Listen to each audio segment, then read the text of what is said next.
Tapi Allah Ta'ala tak buka jalan lagi masa tu. Tapi masa tu zaman bidang sosial lah. Kita banyak tengok video ustaz lah. Kita tengok video Dengan ceramah lah, ceramah sikit-sikit. Adalah sikit-sikit start solat. Okay. Tapi solat tu tak istiqomah lah. Tapi adalah start kesedaran nak buat. Okay. Masa tu solat.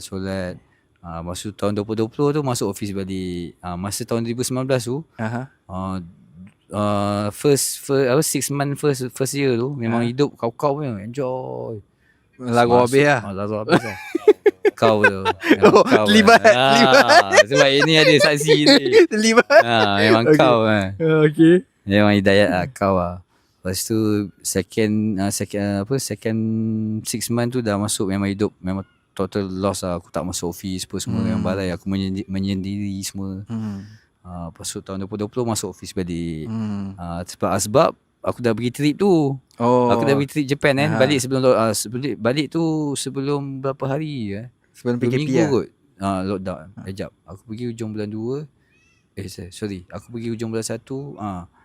Balik pertengahan bulan 2 macam tu. Betul tak?